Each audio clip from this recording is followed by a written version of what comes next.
Pemirsa, meski belum ada kepastian terkait pelaksanaan pembelajaran tatap muka di tengah pandemi COVID-19, sejumlah sekolah melakukan simulasi persiapan belajar tatap muka (PTM).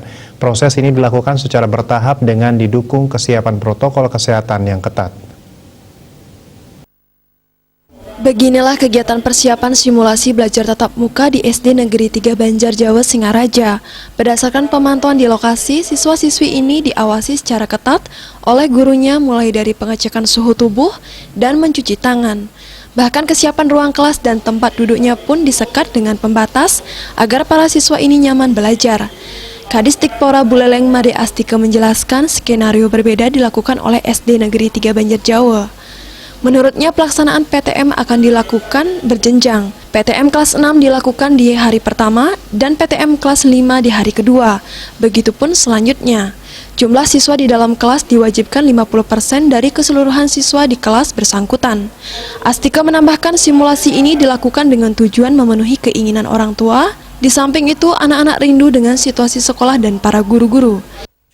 Kita ini adalah suatu model, ya. Nanti barangkali dengan skenario dan simulasi yang tadi kita tunjukkan kepada Bapak itu tanpa rekayasa. Makanya kemarin tidak usah direkayasa. Karena ini yang sebenarnya nanti keselamatan daripada peserta didik, guru dan masyarakat itu yang paling.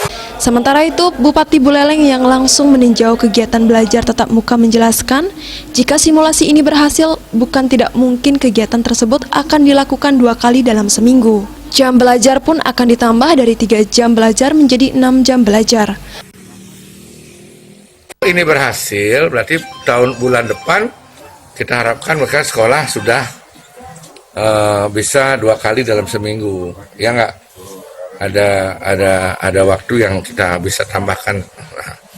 Tapi saya minta nanti kalau menggabung karena ruang kelasnya terbatas, kelas 6 saya minta gabung sama kelas 1 biar mengurangi interaksi mereka. Ya kalau kelas 6 sama kelas 5 pasti interaksinya akan lebih kencang dia. Simulasi ini juga diharapkan bisa menjadi contoh bagi sekolah lainnya untuk segera mengajukan persyaratan membuka proses belajar ke gugus tugas kabupaten.